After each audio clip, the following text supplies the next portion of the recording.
Hey, welcome back. For this one, I spoke with Christian Naef, CEO of Riot, a Swiss-based Bitcoin heating company who have designed a very funky looking product. I hope you have fun with the show. I know I had. Enjoy.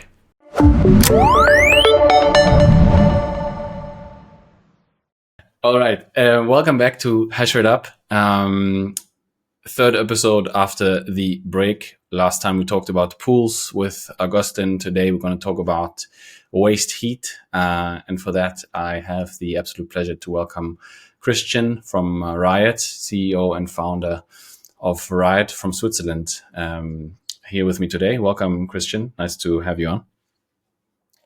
Thank you, Jesse, for having me. Yeah, absolutely. Been a long time. I wanted to have you on last time around already, but that never panned out. So happy to get you on now. I think timing is good. You guys are still around, made it through the bear market. So yeah, let's see what exciting things you guys have going on. Before we get into it though, we are at block height 891,813. Quickly checking hash price at the time of recording. We are at 42. Down in the pits again, actually 41.70. So it's not getting easier. And I think hash rate growth also with these tariffs going on is absolutely crazy right now. When one Zeta hash might be on pause for a bit. Christian, do you follow this stuff at all? The tariffs and global trade, is that important to you guys or not really? This episode is sponsored by HashBranch, the easiest way to mine Bitcoin in the US. Sourcing hardware and rack space usually is a mess. Bad deal structures, misaligned incentives, and no visibility after deployment. I have placed tens of thousands of ASICs in partnership with HashBranch. What I like most is that they cut through the noise. Fair pricing, aligned terms, and access to hosting that actually works. Use code HashrateUp100, visit hashbranch.com today to get $100 off of each miner that you order. I mean, I follow it, but not like very deeply. It's something I read when I go to bed in the evening. But we have too many things to do at the moment with product development and also selling our product in the end. So, of course, it's something that it's interesting to know about, but it's not influencing us that much at the moment because we're not selling to the US. We are producing currently in Europe. So therefore, for us, it's not a big deal at the moment. Yeah. And it's going back and forth. Maybe sometimes I even miss if the tariffs are on or off at the moment. So, but yeah, it's good to know about. But yeah, I'm not that worried currently. Understood. We're also both standing at our desks, so we're doing this podcast standing up. Let's see what the energy is like. Christian, to set the tone, introduce Riot, what you guys do, how you got to it. Since you're here for the first time, give the listeners that don't know about your brand a bit of a rundown of what Riot is and how you came into this business. Yeah. So yeah, we are Riot from Switzerland, so not to mix up with the Riot from the US. Our names comes from Wolf Riot, which is actually the hottest star in the universe. And that's actually also describing our story. So what we do is heat recovery. We started the project actually 2 years ago, but we started the company like 1.5 years ago. So the first phase was bootstrapping, building a prototype on how can we use the waste heat from Bitcoin mining to heat a complete home, a family home, apartment buildings, and so on. Because yeah, as you might know, in Europe, we have increasing energy prices. Most of the heating system are water-based in Switzerland or also in total Europe, which is maybe a bit different to the US. So you have water pipes going through your house, floor heating, radiators. And our idea was how can we bring that energy, that waste heat into the house so that from a living perspective, nothing changes. But there is a miner in the basement or somewhere mining Bitcoin for you and generating the heat. And that was our goal. We started with like really try and error. But yeah, after like a few months, we had the first prototype up and running. We presented that at the Swiss Bitcoin conference. At that time, people thought, oh yeah, that looks cool. It's funny what the guys are doing.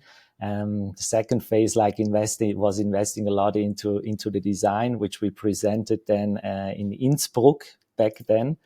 And people were like, okay, these guys, they are serious about it. And yeah, since end of last year, we are actively selling the product. And we have now 10 units running and have another 20 units now sold that are also currently in production. So yeah, we are up and running with the units. We have the first customer, and yeah, it's a lot of fun. It's a lot of work, but it's great to see the product now finally with real customers in their house. Yeah, bringing some heat to the floor, to the shower, wherever you need the heat. Yeah.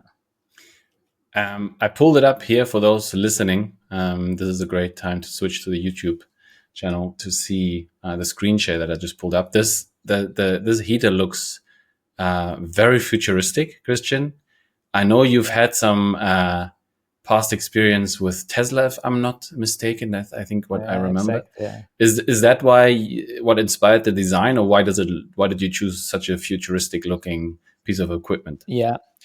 I mean, when we started the company, for me, I never thought about working in heating. I didn't know anything about heating 2 years ago, to be honest. And if someone would have told me, yeah, you're going to work in heating, I would have said, yeah, come on, it's never going to happen. So I'm more coming from the marketing and sales side. So I'm also not the deep tech guy.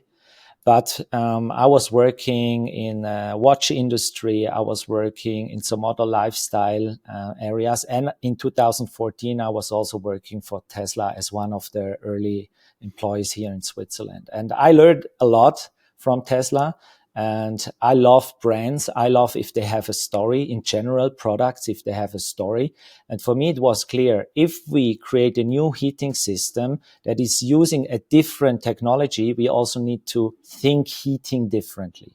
So in today's time, a heating system is not interesting. It doesn't look nice. It's somewhere, yeah, as mentioned, in the basement. So I said, okay, let's create a nice design. Let's create a story like the one that I mentioned with the star. The riot should look like it could be a part of a spaceship. It should have some kind of a window that you can see inside what is happening inside, also connected to Bitcoin, transparency on. So the story, this is a complete story behind it. And my vision is actually that the riot one day won't be in the basement anymore. It will be part of your maybe living room. So instead of a fireplace, you have a riot there, looking at it and knowing it's mining Bitcoin. So that's why it's looking differently. And also because it's attracting people. If you're somewhere at an event, you have the unit there, people come and say, what is this? And we tell them it's a heating system, and everyone is like very surprised. It's a heating system. Yeah, we're using waste heat from computing power. And that's how we also bring new people to Bitcoin, because this topic attracts people. They start to listen. We might not even start with the topic of Bitcoin in the beginning, but it's a good entry point into the topic. And because they're already attracted, they start to listen also about Bitcoin. So I see this also kind of a job for us as Riot to bring more people to Bitcoin with a very tangible project, a very tangible story. You can touch the heat, you can feel the heat. And yeah, that's kind of the story, why it looks different, why there is a story behind. And yeah, I think it's working pretty well so far. Tell us how you got your first customer. How did you approach them? Were they a friend? Were they into Bitcoin? Were they not? What's the typical sort of customer journey? And as you said, most people, when they hear Bitcoin, it's just like, okay, let's maybe not. But you said you had a different entry. Tell us the first customer, what was his or her journey? I mean, we started to be or go out and speak or be present at Bitcoin events, Swiss Bitcoin Conference, Innsbruck, Bitcoin Prague. We went even to Nashville to be everywhere. That's how we started. We presented a lot the story about Riot. We got a lot of interest from the Bitcoin industry or the Bitcoin people.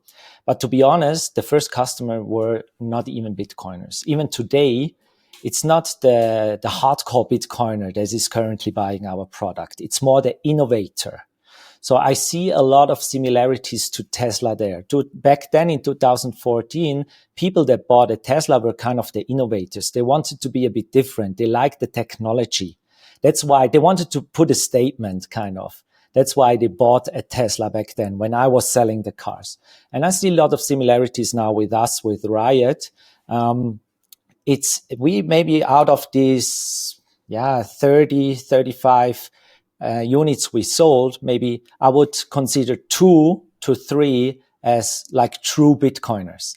The others are open to Bitcoin. They are interested to it. They might even invested something back in the days into Bitcoin, but they are more on the innovator side. So the first customer was actually me, myself. In my house, I installed the first prototype. That's not really a customer, but the real true customer was actually a 72-year-old man that was interested in what we are doing. He read about us in the newspaper from the city where I lived because they brought some news about what we are doing. And he was actually the first, like what the one was talking to us. But the first installation was with Tobias Reichmuth. He is an innovator from Switzerland. He's one of the Shark Tank Switzerland investors. So I got to know him like 1.5 years ago, and he's a Bitcoiner for many years. And when I told him I had the chance to pitch him Riot, and when he heard what we are doing, he said, okay, I'm building a new home in St. Moritz in the Swiss mountains, and I want the first number one Riot running in that house. And we made a video about it and everything. But he was like the first installation customer, but the first like unknown normal customer that I would consider was actually surprisingly a 72-year-old man. Yeah.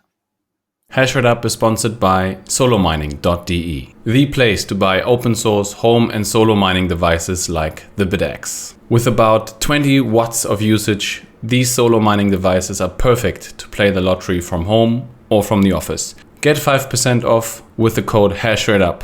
Thanks to the legends at solomining.de for sponsoring the content. And tell us economically, how does it work and what's needed to connect the Riot? I'm understanding you guys use hydro cooling, so I'm assuming you need cold water in to cool and hot water out for the circuit in the house. But give us a bit more technological detail. What ASICs are you using inside that we can look at through the glass? And how does it work economically from a customer point of view and for you as a company?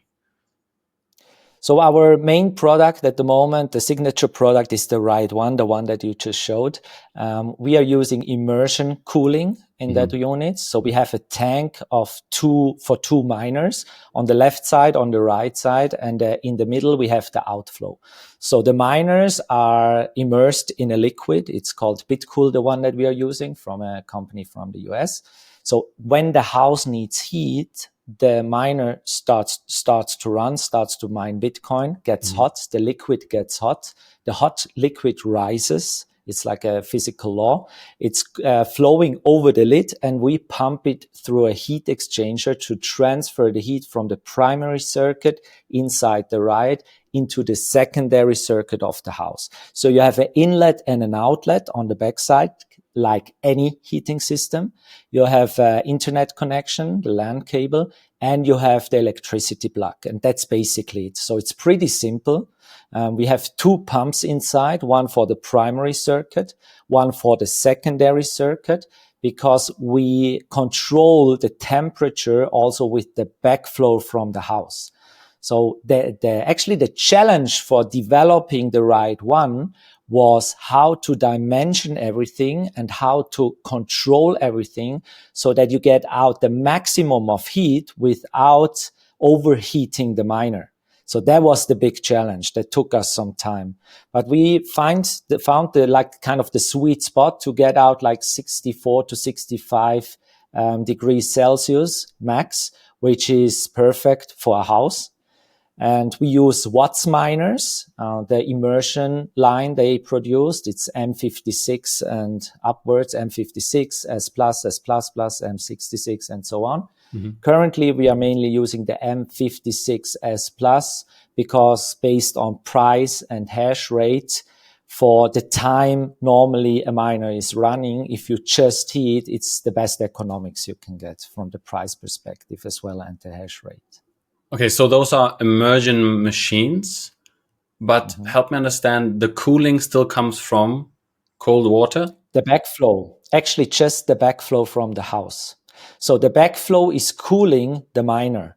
We don't have any other cooling system inside because you can imagine that like 50 degrees of hot water goes into the house and the backflow might be like 20 degrees less, like 30 degrees, something like that. Or that's maybe a bad example, but normally it depends. If you have radiators, it's a bit higher. If you have floor heating, it's lower. And therefore the backflow of the house cools down the miner. So if the backflow, we have different possibilities to control also the system. Either we have temperature sensors in the buffer tank that then brings the heat to the floor heating and the radiators. So the buffer, that's the easiest installation basically, because the Riot just heats into a buffer tank. And if the temperature reaches like 65 degrees, it turns off. The benefit of using a buffer tank is that we have very stable uptime of the miner, which is from an economical perspective for the miner, it's the best case. Yeah. But we also have the possibility to install it as a complementary system. So you still have your maybe oil or gas heating system and you use the Riot as a complementary system. But the oil and gas heating system doesn't have a buffer tank. The heat goes directly into the floor or into the radiators because oil and gas, you can just turn on and off like a light, or a lighter. Yeah. So therefore they don't need the buffer tank. But then you need to control the miner by power. So you go up and down depending on the heat demand. Still works, is not as efficient as when you heat into a buffer tank. But for example, in my house, we installed it exactly that way. But also we can control it over the backflow. So if the backflow gets too hot from the house, we know that the house is heated up. The house can't consume any heat anymore. So it tells up, okay, Riot, you need to shut down now. We have enough heat. Or low power mode. No, that's awesome to know. I mean, but what you are still doing is you're heating with electricity effectively, right? Exactly. So yes, I mean with waste heat. That's a bit the definition. But yeah, it's energy, electricity into mining, and the waste product is the heat. So we are using the energy twice. That's what we are also communicating, because you anyway have the waste heat. Normally you just blow it out somewhere into the nature, into the air. But we are using the energy twice. But from an efficiency point of view, you are right. We have an efficiency of almost 1-to-1. That's the benefit of immersion. We lose around 2 to 3% of the heat inside the heat exchanger. So by transferring the heat from the primary circuit inside the Riot to the secondary circuit. Maybe for those that don't know how a heat exchanger works, it's plates next to each other. On one side, you have one liquid. On the other side, you have the other liquid. The liquids don't touch each other, but by being close together, you can transfer the heat. So the heat is still inside the room or inside the case, but you lose still like 2 to 3% into the secondary circuit. So from that perspective, efficiency is 1-to-1. You're right. Okay. What alternatives do your customers typically, or your customer base or your target market, don't they have access to cheaper forms of power than electricity to heat the home? What is the sort of electricity situation and pricing in Switzerland today? So not just in Switzerland, but in all Europe, if you look at the statistics, like 50 to 55% of the buildings are still heated by oil or gas. So all of them have to go change into a sustainable solution. So what is a sustainable solution? In the end, it's most of the time it's an air heat pump, which uses air from outside. Through electricity, you compress the air and you generate heat. The other solution is geothermal heat pumps. You drill a hole into the ground and you get the heat from the earth. This is very efficient, but it's crazy expensive, drilling the hole especially. But both solutions still need electricity to generate the heat. They need it. They talk about the COP, which is kind of like the efficiency degree of such solutions. So they talk about for air heat pumps 1 to 3, 1 kilowatt hour of electricity in, 2 to 3 kilowatt hours of heat out. That's the air heat pump. The geothermal is 1 to 5, so even more efficient. The point is, most buildings are still heated with air heat pump if they change to a sustainable solution, because it's cheaper when you install it. But the point is, when it gets really, really cold outside, it needs more electricity to still generate heat out of that air. So the efficiency degree drops. And when do you need to heat the most? When it's really cold, right? So therefore, and that's the one point. The second point is both solutions just use electricity to generate heat, one dimensional. So, and they only cost you money. So what we are saying is we use the energy twice, as mentioned. And of course, short term, you have higher costs. When you use electricity from the grid, we can talk about solar system maybe after, but let's just take the example of using electricity from the grid. So you use, you have higher costs in short term for running the unit, but on a mid to long term, because you get Bitcoin, and of course, this is the unknown, where is Bitcoin going, but still you generate a value. And that value can increase even in value, that Bitcoin. And therefore, if we look at the hash price on the average of the last 5 years, that's how we calculate on how much someone can get. I mean, in the end, it's still a guessing. No one has a glass ball and can see the future. But you somehow need to calculate it based on the past. So what we do is we took the hash price of the last 5 years, the average hash price, and in our calculator, you can say, okay, I'm super bullish for Bitcoin. And then it takes like 95% of the hash price, of the average hash price of the last 5 years for the calculation. You can say, I'm optimistic, and then it takes like 80% of the hash price, the average. Or you can say, I'm just positive, and then it takes 75% of the hash price. And based on that calculation, people get around 18 cents back per kilowatt hour. They heat. So, for example, Switzerland, we have now 30 cents average electricity price in Switzerland. If you use an air heat pump, if you get the efficiency of 1 to 3, you heat with 10 cents, you get like 1 kilowatt hour of heat. With us, you pay around 12 cents if we reach that price again of Bitcoin. So if you don't reach the efficiency of the air heat pump, and it's in Switzerland especially, it's possible because it gets sometimes really cold, you're going to pay more for the heating, and you didn't generate any value. So our customers are basically investing into Bitcoin over their heating bill. And then they decide by themselves, when do I sell the Bitcoin? Do I even ever sell the Bitcoin? Or I just keep it and I keep going like that. And how do they have exposure to the Bitcoin? Do they choose their pool?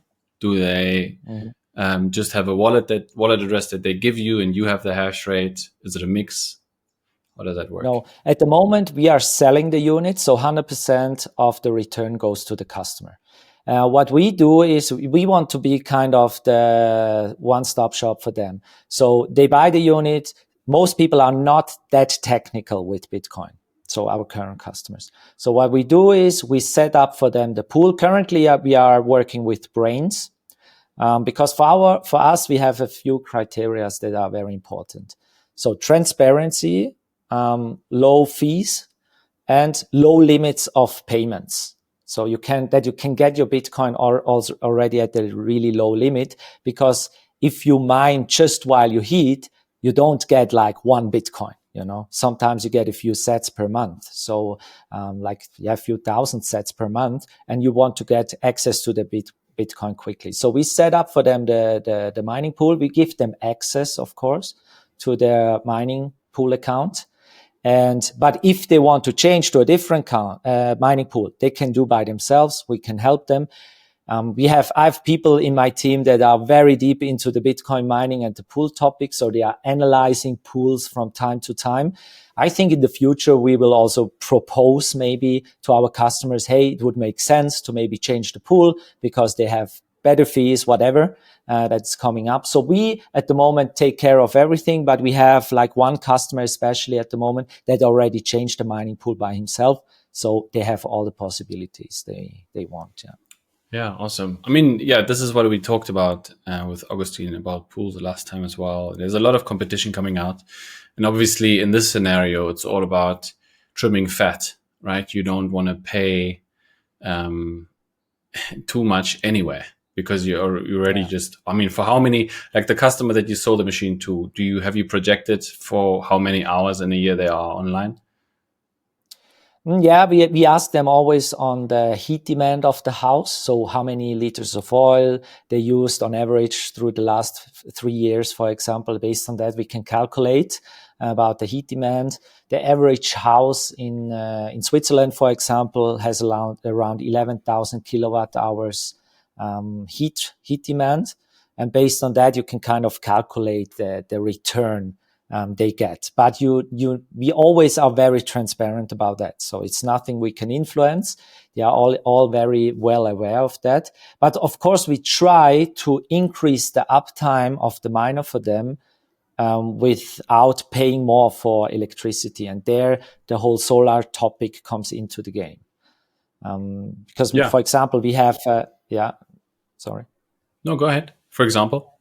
Yeah, in Switzerland, also in Germany, we are now delivering the first units to Germany as well to Austria. You still get some money from the state when you build a solar system. That's why many houses have a solar system on the roof. But the problem is the money that you get back by providing the electricity to the grid is getting less and less. Why? Because all of them are generating power at the same time. So at the moment, for example, in Switzerland, they just now updated the limit. It's now going down to 6 cents. In Germany, it's around 3 cents. Some don't even get any money back from providing green electricity to the grid. So those people are looking for some solution. How can I use my energy? Until now, there was the possibility to put a battery, something like that. Maybe you had a swimming pool, you heated your swimming pool with the electricity. But Bitcoin mining is actually the perfect solution for that. So what we do is we build now a control system that we can use the solar power. Actually, the brain of Riot. It's going to be the future topic from my perspective. So how can I use the energy that I produce most efficiently, of course, to generate heat, but also to generate somehow a return? So what we do is the system checks, okay, does my boiler need heat? The boiler is the water that you take for your shower. You always need that also during summer. Yes, it needs heat. Okay, we mine and provide the heat to the boiler. Does the buffer tank need heat? No, it's summer.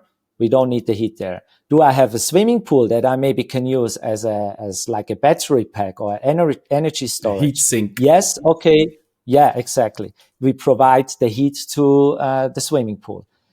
Do I have nothing to provide heat to?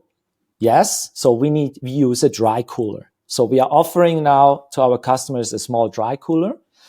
And we think it's okay to use your own green energy to just mine Bitcoin. Of course, our focus is always to somehow use the heat. But if there's no one taking the heat, it's still better to mine some Bitcoin and get something back instead of providing the energy to the grid that maybe is even overloaded with energy. In Switzerland, they take the energy to pump up the water again to the lakes, which is good. It's kind of energy storage. But sometimes they have so much energy that they let the water run down without actually running the turbines, because they have just too much energy in summer.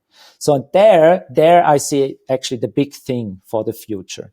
And then, because of the costs we were talking about, I mean, there are many houses that generate the ones around 7 to 12,000 kilowatt hours of solar power every summer.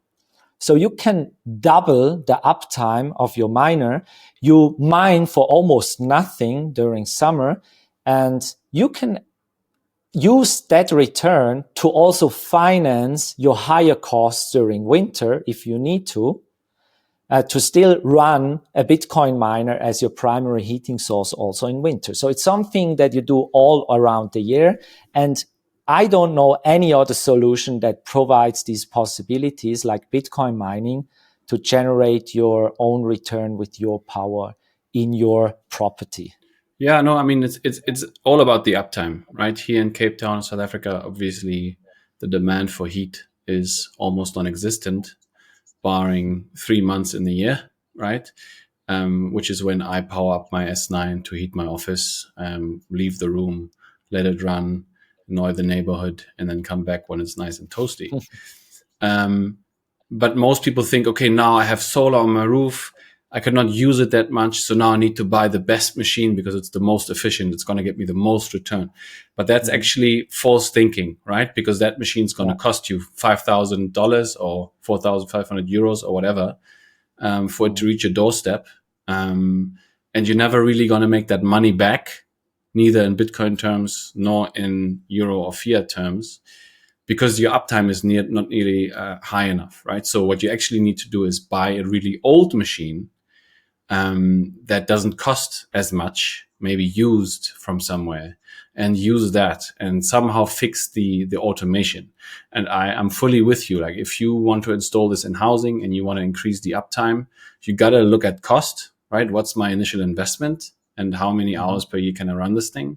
And then also, how do I automate the runtime? Because now that means you need an inverter system at your house that can tell a smart meter, hey, there's excess power from the solar, switch on the miner. A lot of people here in South Africa, they have that same issue where they have solar on the roof and they want to be independent from the electricity generator or the grid because it's so unreliable. Or has been unreliable in the past. So what do? They build their solar system for wintertime. And then come summer months, they are so overspec'd and there's so much excess that now these people are like contacting me, hey, can I not mine Bitcoin with this? People in the Bitcoin community here. And I said, yeah, you can. But then, if you don't have the automation with these sort of cheap Asian inverters, cheap Chinese inverters, if you don't have the automation, it's going to just be a pain in the ass, right? And the fixing the automation, that's something that I'm trying to do as a hobby right now. With the solutions that I've found is so expensive that, again, economically, it doesn't make sense. It always sort of stays a hobby, right? But what's interesting to me is that you are actually making a business out of this automation in a area of the world where arguably electricity is more expensive. There's not as much solar availability and so on and so forth. So, that's super interesting to me. I don't know, there's no question there, but I'll pause here. But you mentioned a very important point. You don't need the newest, most expensive hardware to mine in any case. I mean, in any case now that we are talking about. Also for the heating, I know it's in the nature. It's also from my perspective, you always want the newest model of the iPhone, of the Tesla, whatever. But I think for the heat recovery market, this is going to be a huge topic, like second life market. Even now, we are not putting the newest machine inside of the RY because it just doesn't make sense. Of course, if someone has something that is up 24/7, it can make sense to put like an M66S Plus But at the moment, it just doesn't make sense. And I see there a big market in the future. So in our calculation for the economics of the ride, we put in a replacement of the miner every 5 years. So it's not mandatory that a customer has to do it, but just to be transparent, to think about the topic of improvement of the technology, we put an amount of money for replacement, like 2,500 for the miner. But I see that maybe in the future we can buy like a good amount of miners, we as a company, from maybe even mining farms that had uptime 1 or 2 years, good machines that we get for a very reasonable price, and we can offer our customers an upgrade for also very interesting price in the end. So they do an upgrade, they get some more hash rate, but it's still in an amount that the economics work out. At the same time, you use that second life product or that secondary product, and you give them another life. I mean, there are a lot of people using even S9 still, to do these kind of things. And I think that's amazing. And that's exactly where the heat recovery market comes in. How do you, I want to talk about the Riot Mini, but before we go there, I want to ask, how do you handle repairs? Like what if a miner breaks? What do you do? I mean, at the moment, luckily we are not at that point yet. But at the moment, we are just sending them back.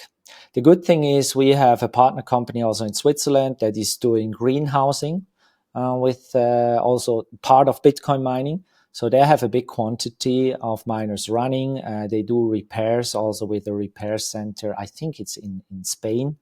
And we are working closely together with them. So we are backing up us a bit with them for the moment. But it's definitely a topic, and it's something that we tell MicroBT. We have a good connection to them and what's miner that they need a repair center in Europe.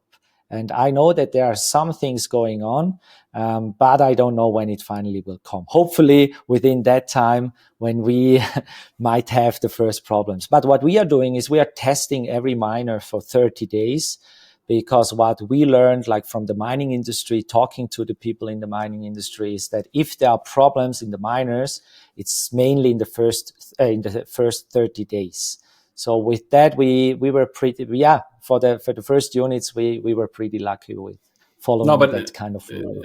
That is a smart approach, because I fully agree. I sent MicroBT a few options regarding repair centers. I'm assuming they're probably going to go somewhere in the Nordics with all the heat reuse in Finland going on, and these guys using MicroBT models for the district heating there.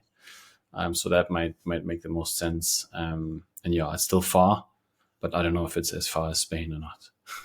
But I really hope you don't have those issues. But of course, at some point that's going to happen with scale. I do agree. MicroBT builds good machines, and they typically seem to be less fault heavy than the Bitmain machines. But you gotta be prepared, right? Christian, definitely. The Riot Mini. Talk to me about that. What do you guys have developed there? So why do we build the Riot Mini? So the point is that we talk to a lot of customers that still even already have a heat pump.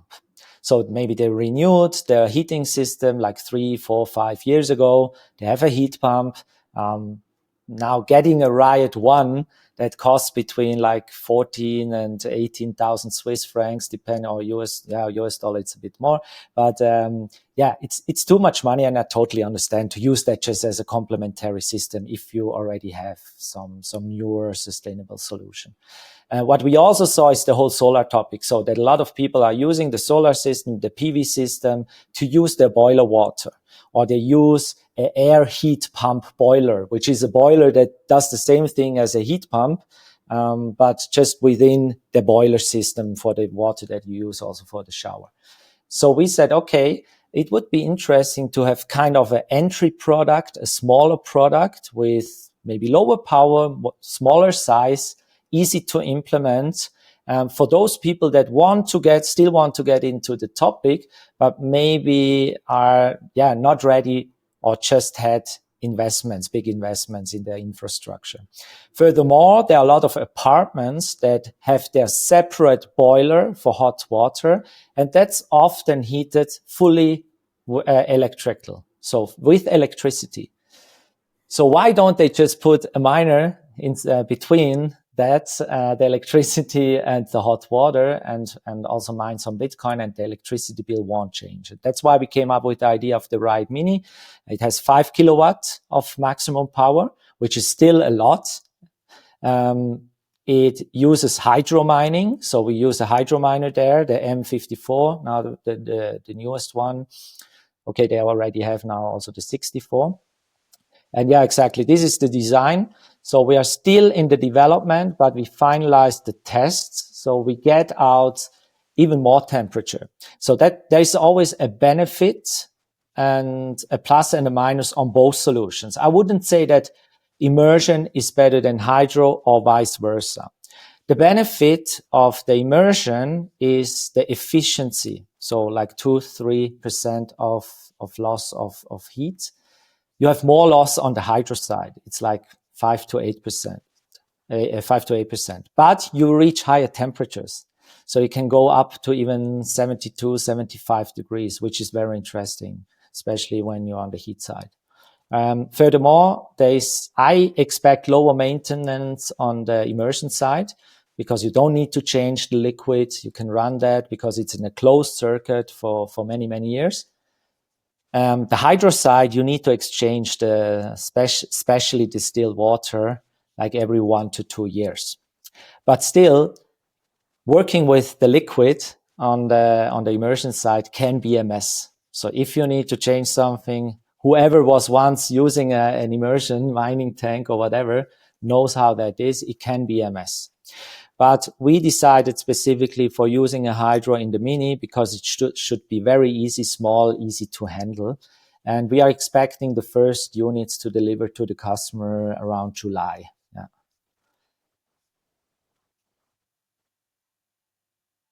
I don't hear you, Jesse. I think you're on mute. I need to unmute myself. That helps. Is it the same power output or not? Or tell me more about that. I mean, the power we control it by percentage. Maximum is this 5 kilowatt. So we can run it from approximately 1 up to 5. Also a benefit of this, it's two-phase. It's a two-phase miner. The right one with the Watts miner M56, it needs 3-phase. So that can be a benefit when you install it. But yeah, in Europe, it's not a big issue because most houses it's easy to install also a 3-phase. The M54S has around 150 terahash, which is less like the M56S Plus, which goes up to around, with overclocking, 250, normal mode around 220, something like that. We can put an M64, which also is around 200 to 220, but normally we plan to put in an M54S, and the economics are very similar in the end, but the unit is much cheaper. So our plan is to sell it for 6,921. That's what we put now on the website, where you can do a pre-order, and yeah, it's like half of a RY one with one miner. Because the right one you can run with one miner or two miners, so it's 7 to maximum of 14 kilowatt. So the 5 kilowatt solution, which is most probably not even running on 5 kilowatt if you're just using it for heat. So it's more going to be maybe around 3 kilowatt. That's going to be a perfect solution for that. And also back to the solar topic for the people that say, okay, I want to do some Bitcoin mining with the solar power that I have. So I can use it still for my boiler water, but also use it just for Bitcoin mining. Yeah, it's clever, man. I really like it, especially the design. I think that's going to go a long way, especially if you're sort of talking to retail. Milestones for your company, Christian, before we close out and I give you the last word. What is sort of the milestones for this year besides the RY Mini? The milestone, very important for us now, is sales, definitely, because we have investors on board almost since day one. They, of course, have some expectations. We had development time. We were delayed on development time. So now it's the full focus is on sales. So we want to sell the 100 units this year. We are at around 30 units now. So we are on track for that, which I'm really happy about.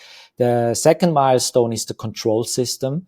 It needs a lot of time, a lot of money to invest into the control system. But we were talking about solar system, heating, and all this topic. Building the app. At the moment, it's a web app our customers have. It's very MVP, to be honest, still, but they see the electricity they use, they see the heat they get out, they see the sets they generate. So it works, but we want to build that into an app. Of course, we want to push the Riot Mini as well, the whole solar topic. So we are changing now the story. We're getting into summer now in Europe, right? And people are talking about heating in winter, even though they should actually plan the heating system in summer. So we are now also changing a bit the story in this surplus energy from solar power. So building that topic there. And we are also a milestone now for us, or a big plan for us this year, is to go to no corner events, like events where you go to buy your solar system, your heating system, your swimming pool, just to try out how is it there? Because as I mentioned in the beginning, our main customers are still not the plebs. They are the innovators. So that's also why we are just visiting like 2 or 3 Bitcoin events this year, and also mainly going to other events and just find out how it works there. And yeah, with this, building the base for next year to really scale up the whole topic, bring more people to Bitcoin, bring more people to heating with Bitcoin. And we have a lot to do. It's still a big challenge. It's still a big risk. We are a startup, but yeah, it's a lot of fun at the same time. So we're really happy about that. Christian, perfect. I'm going to give you the last word. I want to thank you for coming on and finally doing this. I hope listeners learned something, got some insights. Thank you very much for listening. I'll, hear or see you next time. Christian, you have the last word. Tell people where to find you.